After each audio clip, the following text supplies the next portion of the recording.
हम लोग भागवतम चौथे स्कंद 29वें अध्याय के श्लोक संख्या 26-23 पर चर्चा कर रहे हैं।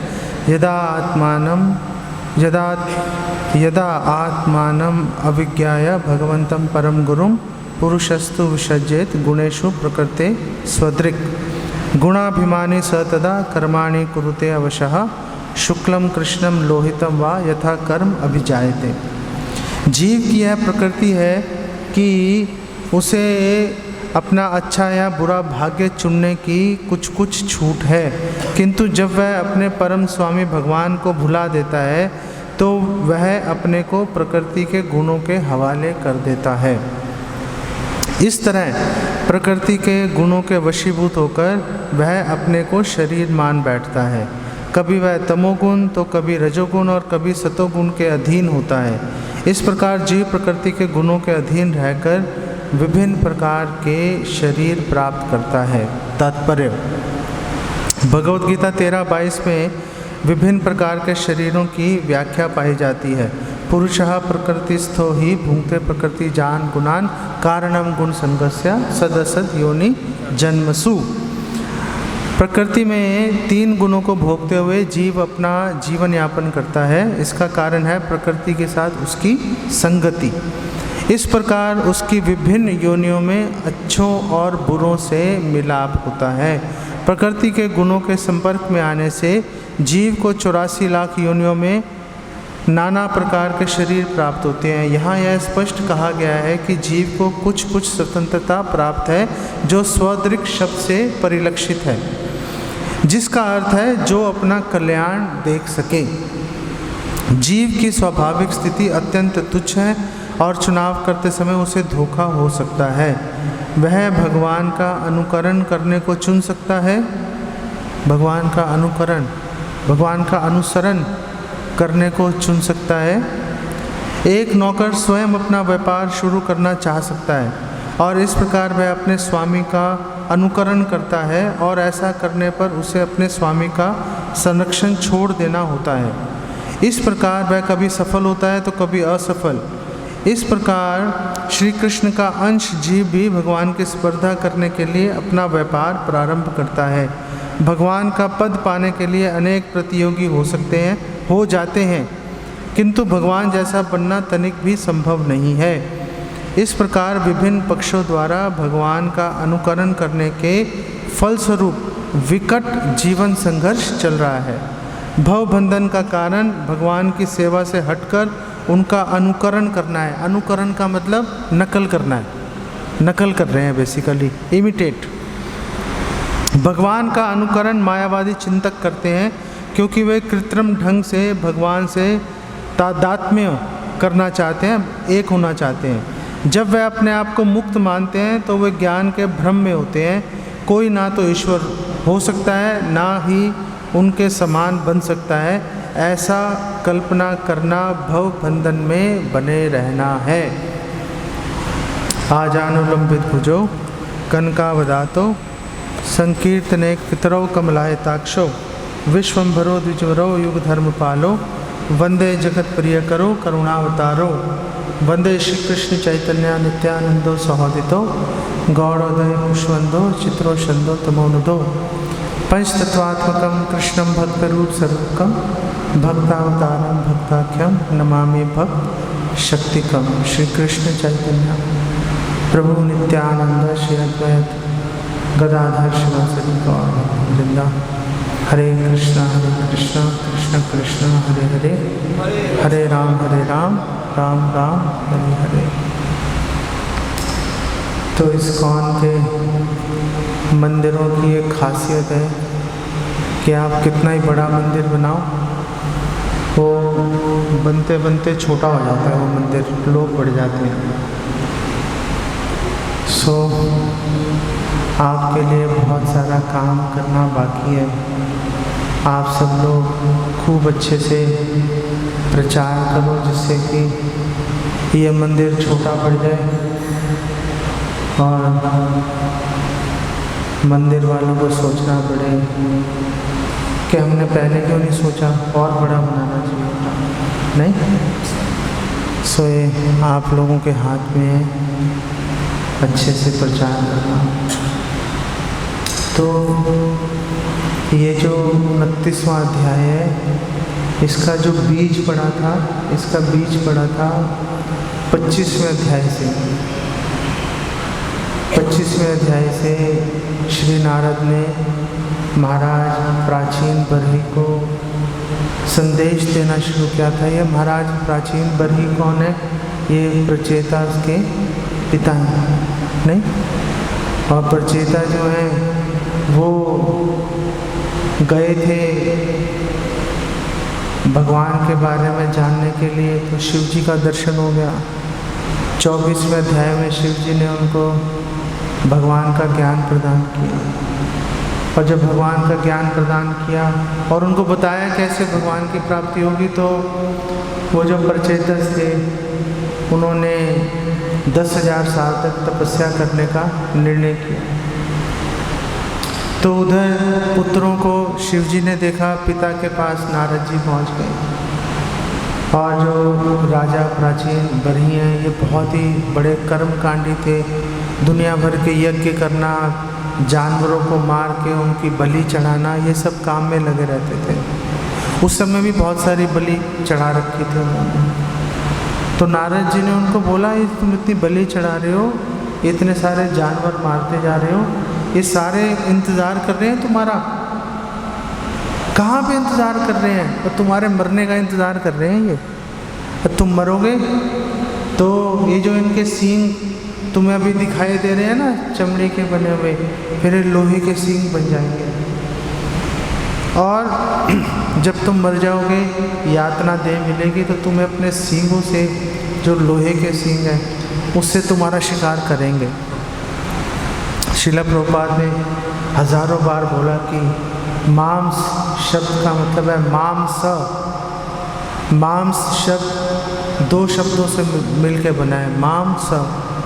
कि जैसा तुम मेरे साथ कर रहे हो, जैसा मैं तुम्हारे साथ कर रहा हूँ, वैसा तुम भी मेरे साथ कर सकते हो। जो भी मांस खा रहा है, जानवर का शिकार कर रहा है, हिंसा कर रहा है, वो ये एग्रीमेंट साइन कर रहा है कि आज मैंने आपके साथ ऐसा किया, कल आप मेरे साथ ऐसा कर सकते हो, मुझे कोई प्रॉब्लम नहीं है, क्योंकि मैं भी तो कर रहा हूँ, आपको भी कोई प्रॉब्लम नहीं है। इसी तरह कल आप मेरी जगह आ जाओगे, मैं आपकी जगह चला जाऊँगा, तो बस आप भी मेरे साथ वैसा ही करना। जब तक वो ये नहीं करेगा, तब तक आपका वो कर्म जो है वो बराबर नहीं होगा।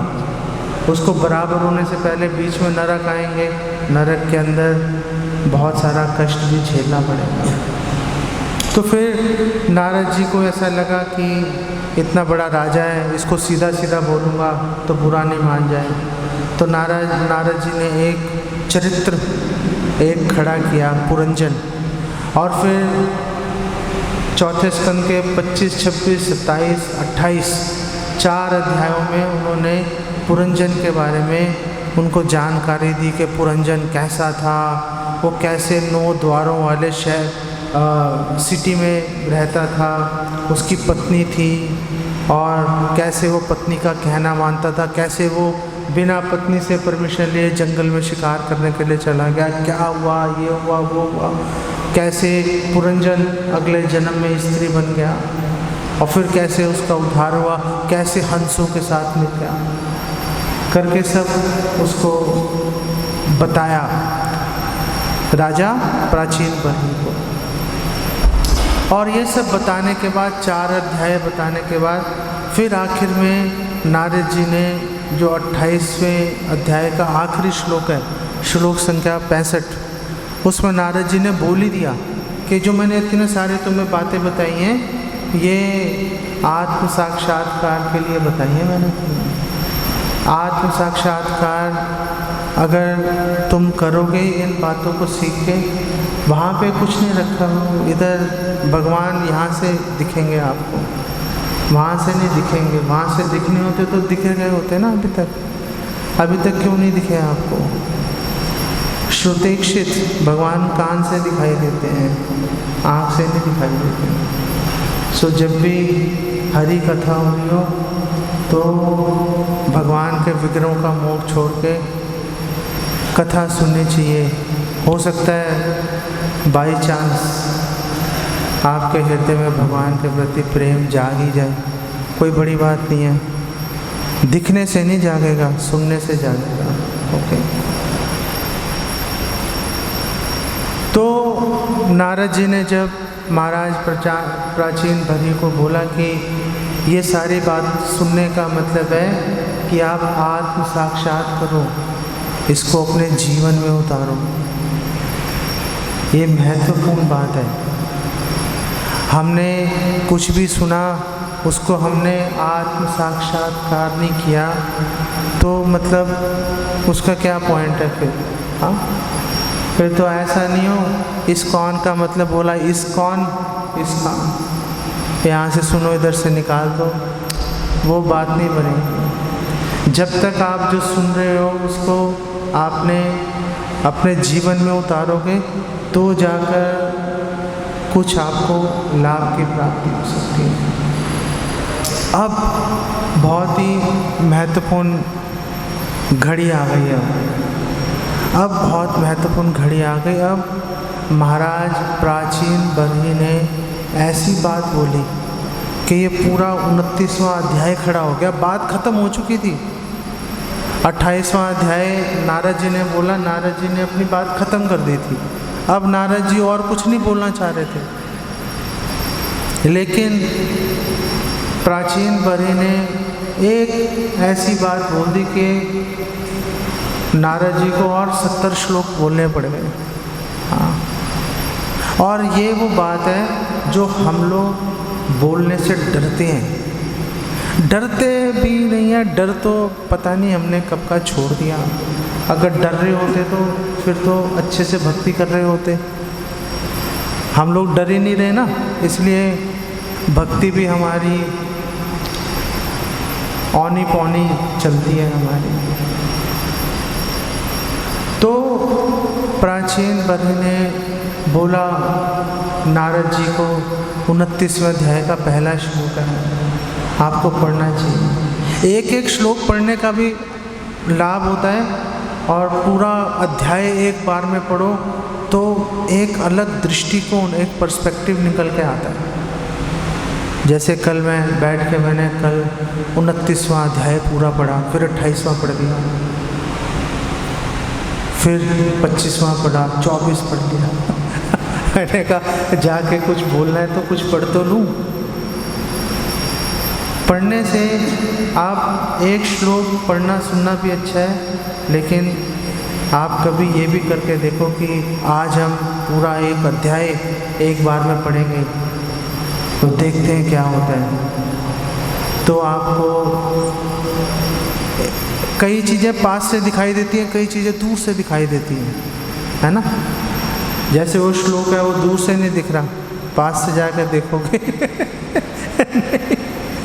लेकिन कई चीज़ें हैं दूर से, जैसे हिमालय पर्वत की खूबसूरती देखनी है तो दूर से दिखेगी, चंद्रमा दूर से अच्छा दिखेगा, पास जाओगे तो गड्ढे दिखाई देंगे नहीं, लेकिन दूर से देखोगे तो अच्छा लगेगा। सूर्य देव है दूर से अच्छे लगते हैं, पास जाओगे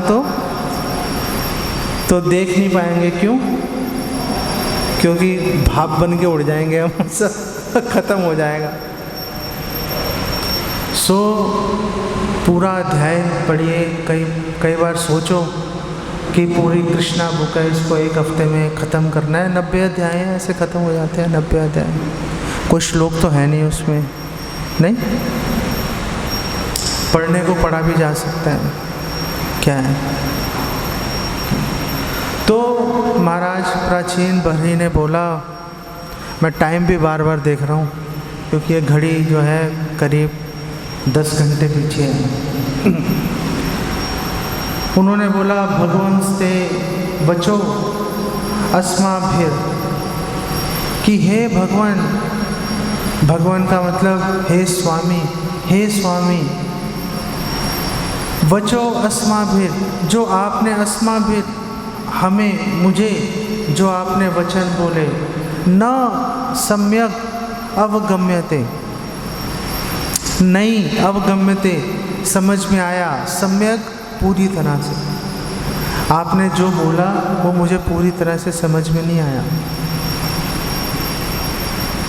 कव्यस्तद विजानन्ति, कव्यस जो इंटेलिजेंट लोग होंगे, हो सकता है वो समझ गए होंगे आपकी बात को, लेकिन मैं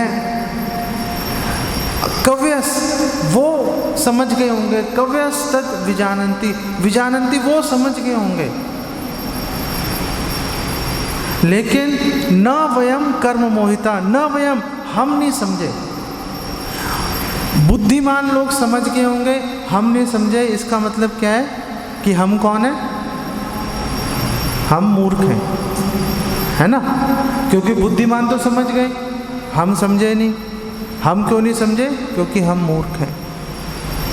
क्यों मूर्ख हैं? कर्म मोहिता, क्योंकि हम लोग कर्म कांड में, मैं कर्म कांड के अंदर लगा हुआ हूँ, भौतिक जीवन में आगे बढ़ना चाहता हूँ, इसलिए क्योंकि मोहित हूँ इसलिए मैं समझ नहीं पाया। तो आपकी बात बहुत अच्छी है, आपने बहुत अच्छी बातें बोली, लेकिन मैं समझ नहीं पाया। तो थोड़ा और एक्सप्लेन, कहने का मतलब है कि आप प्लीज़ थोड़ा और डिटेल में और थोड़ा खोल कर समझाइए। ये ऐसी बात है, किसी को ये बात कहना कि प्रभु जी आपकी बात समझ नहीं आई, थोड़ा सा और डिटेल में समझाइए। आप सब खुद सोच के देखो, जो एटलीस्ट डिवोटीज़ हैं, आखिरी बार हमने ये बात कब किसी को बोली थी? कितने साल हो गए होंगे ये बात बोले हुए? नहीं, हम बोलना छोड़ देते हैं। बोली हमने कभी किसी को? आखिरी पिछले 5 साल में बोली है किसी को हमने ये बात? हम सोचते हैं भैया हो गए 10 साल हो गए, इस्कॉन में पढ़ ली हमने भगवद गीता भागवतम, अब जैसा वो है वैसे हमें क्या फ़र्क पड़ रहा है? अब हमें किसी से पूछने की ज़रूरत नहीं है। तो उससे क्या हो रहा है? उससे हमारा नुकसान हो रहा है। हम किसी को बोल नहीं रहे, किसी वरिष्ठ वैष्णव को, गुरु को हम जाके सामने से नहीं बोलते, और प्रभु जी थोड़ा सा ये बात समझ में नहीं आ रही, आप प्लीज़ एक्सप्लेन करो। अर्जुन भी सोच रहा था मुझे बहुत नॉलेज है मुझे, और अर्जुन ने भगवत गीता का पूरा एक अध्याय ख़त्म कर दिया, भगवान को बोलने नहीं दिया। अर्जुन ने खुद ही बोले जा रहे हैं। आप भगवत गीता उठा के देख लो, दूसरे अध्याय में बोले जा रहे हैं। लेकिन फिर उसको अचानक रियलाइज़ हो गया, अब भगवान ने बोला तुम अपने आप को पंडित समझ रहे हो, लेकिन तुम हो मूर्ख। तो अर्जुन को एकदम से लगा, कह रहे अगर हम आपको बोल दें कि आप मूर्ख हो तो आप सब उठ के चले जाओगे। अभी कौन अपने आप को मूर्ख कहलाना चाहेगा? नहीं, अभी मैं आपको बोलूँगा, अब तो शायद नहीं जाओगे क्योंकि अब तो मैंने बोल दिया ना।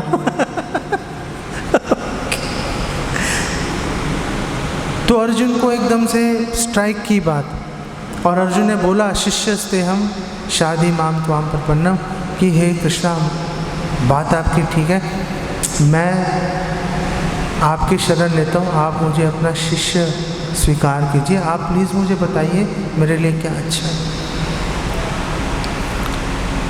ये जो अर्जुन ने बात बोली, जो प्राचीन बरही राजा नारद जी को जो बात बोली, ये बात हम सब लोगों को बार बार बोलने के लिए हमेशा तैयार रहना चाहिए। जितनी बार आप ये बात बोलोगे उतना ही आपका कल्याण होगा, नहीं बोलोगे हमेशा परेशानी में फंसे रहोगे, हमेशा परेशानी में फंसे रहोगे।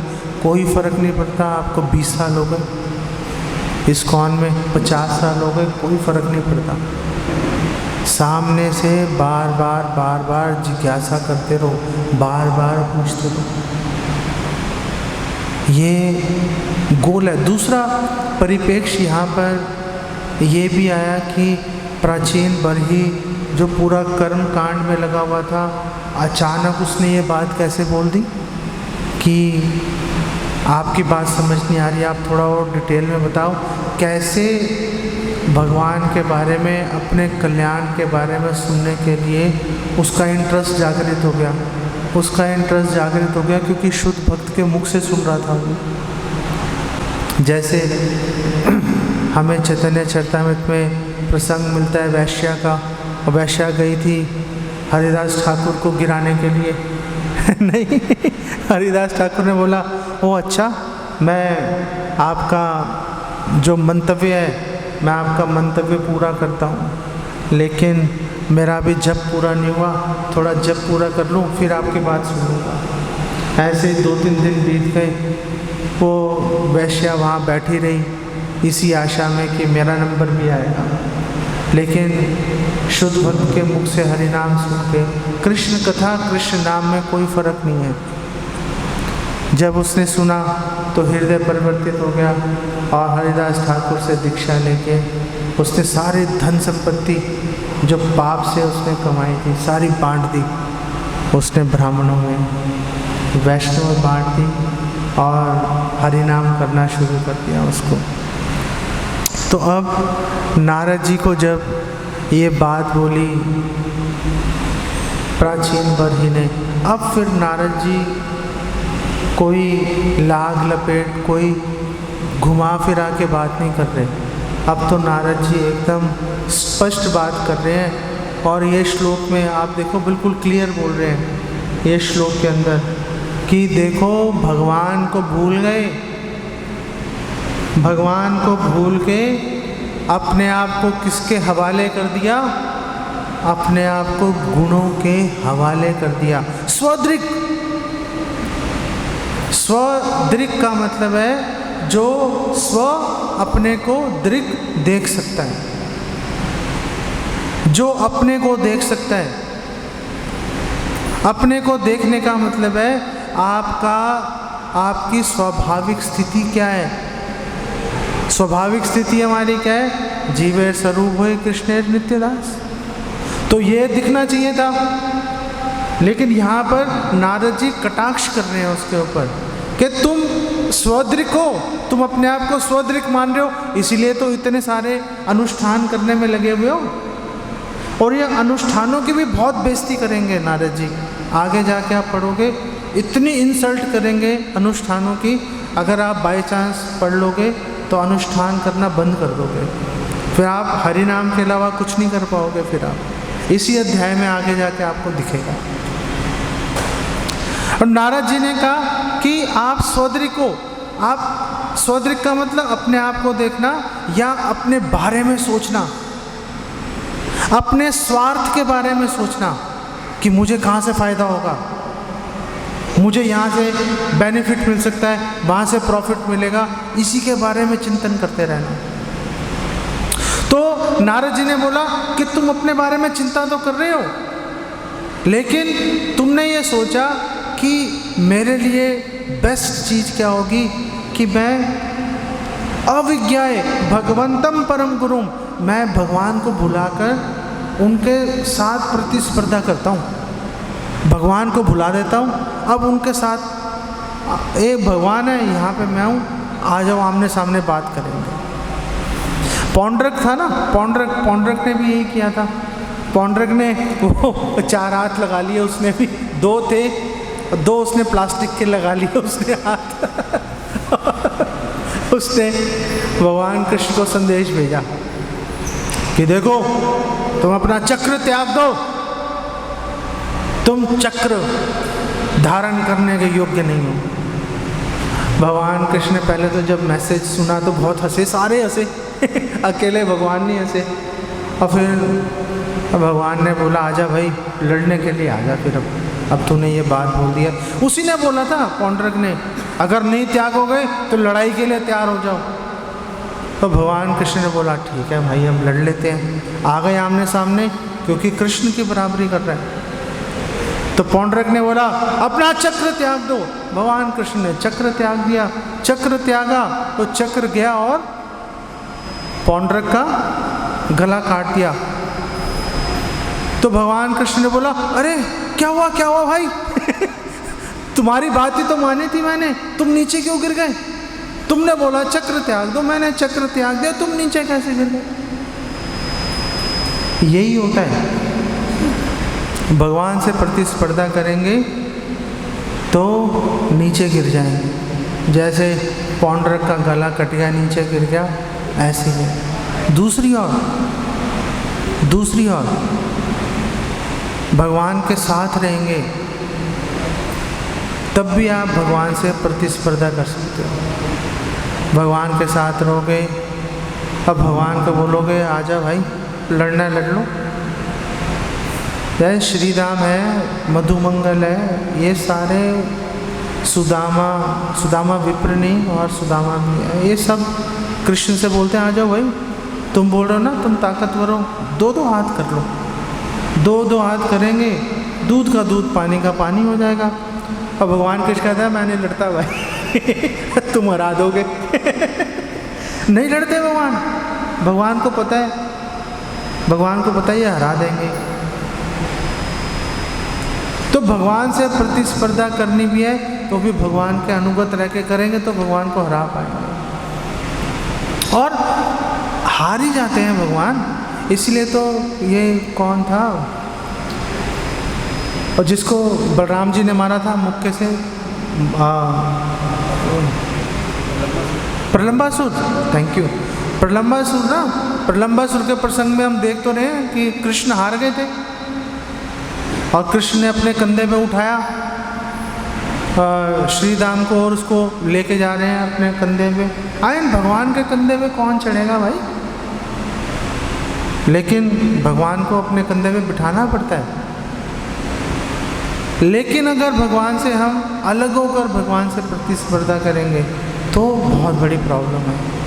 तो फिर जैसे पौंड्रक का हाल हुआ, गर्दन कट गई, मर गया। और जब बलराम जी ने मुक्का मारा ना, उसको मुक्का क्या मारा, थपथपाया था और थपथपाने में मर गया प्रलंबासुर, नीचे गिर गया। तो बलराम जी ने पूछा क्या हुआ भाई ये बड़ी बात है, मार के पूछते तो क्या हो गया तो देवी देवताओं ने बोला कि अगर कोई घोड़े की सवारी करता है तो घोड़े को थपथपाता ही है, थपथपाते हैं नहीं घोड़े को जब घोड़े की सवारी करते हैं। तो बलराम जी ने थपथपाया था, तू मर गया, इसमें बलराम जी का क्या दोष है? बलराम जी ने तो तेरे को थपथपाया था, तू खुद ही मर गया, हम क्या करें इसके अंदर, अब मर गया ये देवी देवता ऊपर से बोल रहे हैं, बलराम जी के प्रश्न का उत्तर दे रहे हैं। जो भगवान से प्रतिस्पर्धा करेगा वो दो ही ऑप्शन है, भगवान की शरण ले लो या भगवान की शरण मत लो। और अगर भगवान की शरण नहीं लेंगे तो यहाँ पे बोल रहे हैं विसर्जित, आप अपने आप को हवाले कर दोगे कि ले भाई ले जा, ये रहा मेरा हाथ। कई तो ऐसे होता ना कि किसी ने हाथ जबरदन पकड़ाया, ले जा भाई इसको, आज से तेरा हुआ। अगर हमने भगवान की शरण ली तो नहीं ली तो क्या होगा, हम खुद ही अपना हाथ पकड़ा रहे हैं, ले भाई तू ले जा इसको। बस किसको ले जा, तू ही तो है ये, और तू है भी स्वदृक, अपने स्वार्थ के बारे में सोच रहा है, फिर भी तू कह रहा है ले भाई मेरा हाथ, ये पकड़ के ले जा। और किसको पकड़ा देंगे, वो ये सोच के अलग हुआ भगवान से, मैं राज करूँगा। लेकिन यहाँ पे बोल रहा है विसर्जित, अपने आप को हवाले कर दिया। हवाले कर दिया मतलब नौकर बन गया, हवाले कर दिया, नौकर बन गया। जैसे अब तो ये बात चल नहीं रही, अब स्त्री का जब हाथ पकड़ाते हैं उसके पति को कि ये लो जी आज से तुम्हारी हुई, तो यही सोचा जाता है ना कि जाके अब सेवा करेगी। आजकल उल्टा चल रहा है, वो बात अलग है, लेकिन भाव तो यही चलता था कि भाई ये हाथ पकड़ाया, चल भी जाके अब सेवा करियो। अब तो उल्टा चल रहा है, पुरुष ही बोल रहा है बताओ क्या करूं, नाराज तो नहीं हो बिना बात के पूछता रहे। नपुंसक हो गए ना कलयुग में जो पुरुष है, भागवत में लिखा ही हुआ है 12वें स्कंद में, नपुंसक हो जाएंगे पुरुष स्त्री के पीछे भागेंगे। तो हाथ पकड़ाने का मतलब है कि अब तुम सेवा करोगे, सेवक हो गए अब तुम भाई। किसके सेवक बन गए, गुणेशु। कौन से गुण, प्रकृति के गुणों के, जो बताया शुक्लम कृष्णम लोहितम वा, जो प्रकृति के 3 गुण है, रजोगुण, तमोगुण, सतोगुण, इसके अब तुम चंगुल में फंस गए। क्यों फंस गए? गुणाभिमानी, क्योंकि तुम अपने आप पे बहुत अभिमान कर रहे थे ना, बहुत अभिमान कर रहे थे कि हम तो कृष्ण से अलग होकर चलेंगे। तो फिर कृष्ण ने रोका क्यों नहीं? कृष्ण ने रोका क्यों नहीं? कृष्ण नहीं रोकते। दरवाजे खुले हैं, ये तो बंद है, वो बगल वाला खुला हुआ है। दरवाजे खुले हैं, अपनी मर्जी से आओ, अपनी मर्जी से जाओ। भगवान नहीं किसी को रोकते, ना भगवान किसी को आवाज़ लगाते हैं, ना भगवान किसी को कहते हैं अब रुक जा, कहाँ जा रहा है भाई। भगवान नहीं रोकते।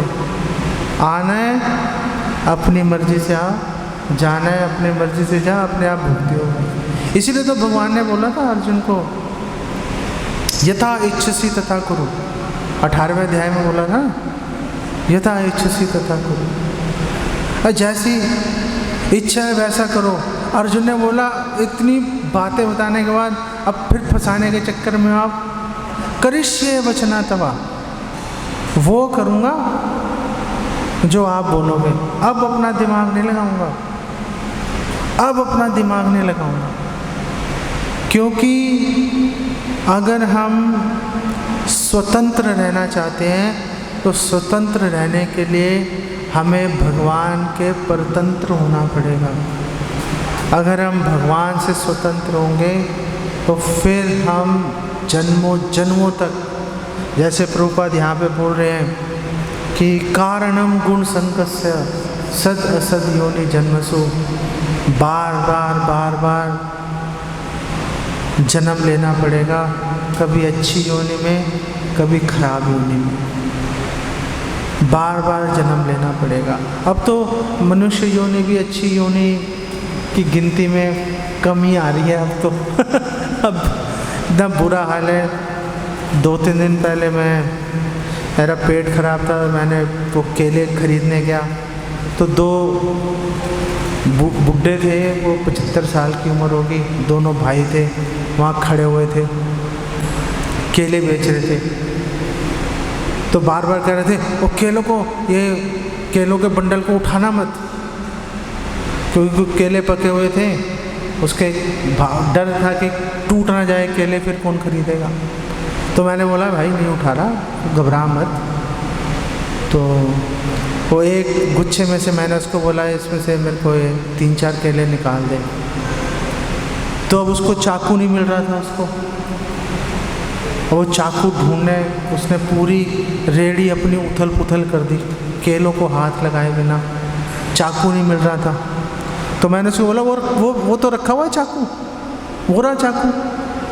तो उसने कहा वो प्रभु जी, ये गढ़ी में ना, ईस्ट ऑफ कैलाश में के सामने गढ़ी मार्केट है, वहाँ पे सब प्रभु जी बोलते हैं, क्योंकि अब सबको पता है ना धोती कुर्ते में है तो ये प्रभु जी बोलने से खुश हो जाते हैं।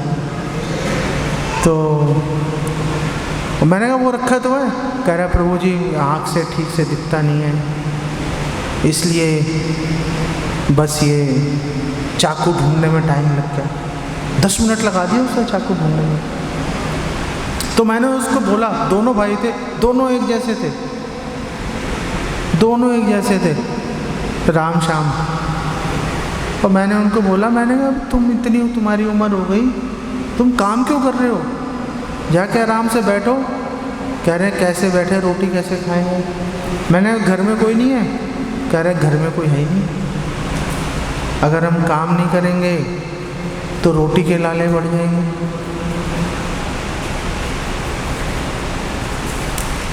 रोटी कहाँ से खाएंगे, वो घर नहीं बैठ सकते, तो क्या वो खुशी से काम कर रहे हैं? अवशः ऐसी एक बार मैं सतना में था, तो वहाँ पे हम वो एक जेल में प्रीचिंग के लिए हम एक एप्लीकेशन बना रहे थे, और बड़ी ठक ठक की आवाज़ आ रही थी। एक लड़का था 13-14 साल का, वो ट्रक का टायर खोल रहा था। ट्रक का टायर खोलने में बहुत दम लगता है, तो टायर खोल रहा था, तो बड़ी देर ठक ठक सुनता रहा। फिर मैं उसके पास चला गया, मैंने कहा भाई 2 मिनट रुक जा, एक चिट्ठी लिखने दे, फिर शुरू हो जाइए तो। उसने कहा नहीं बहुत ज़रूरी है मेरे लिए ये टायर को खोला मैंने टाइम दे रखा है मैंने तो मैंने उसको बोला, मैंने कहा क्यों कर रहे हैं तू ये काम, तू आजा मेरे साथ चल, तेरे को लेके जाऊंगा, महल में ठहराएंगे तेरे को, महल में, यही महल है ना, आप बना सकते हो, आप रह सकते हो इस जगह में, ये तो रह रहे हैं, आप नहीं रह सकते, ये रह सकता है नहीं, महल में ऐसे नहीं कोई रह सकता भाई। मैंने उसको बोला मैं तो मेरे साथ चल, तेरे को महल में ठहराऊंगा, सुबह शाम शाही पनीर खिलाएंगे तेरे को, ठीक है, और ज़ोर ज़ोर से नाचियो गाइयो, भगवान का नाम लियो, और फिर लोग आएंगे तेरे पैर भी छुएंगे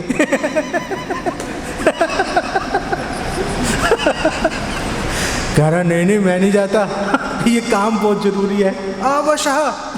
वह कर ले भाई तू इसको तेरे को हमने महल में रहने की ऑफ़र दे दी, शाही पनीर की ऑफ़र दे दी तेरे को, लोग पैर छुएंगे तेरे, नए से नए कपड़ा तेरे को मना करना पड़ता है, नहीं चाहिए कपड़े, नहीं चाहिए भाई कपड़े नहीं चाहिए, बहुत है हमारे पास, मना करना पड़ता है, और कपड़े मिलेंगे तो ले जाकर दूसरों को देने पड़ते हैं। अभी जब पंजाब गया था वो मेरे को शॉल दे रहे थे, गर्मियाँ थी शॉल दे रहे थे, और मैंने गर्मियों में शॉल को दे रहे हो, कूलर वूलर दो तो चलो दिमाग लगाए, और शॉल दे दी चलो।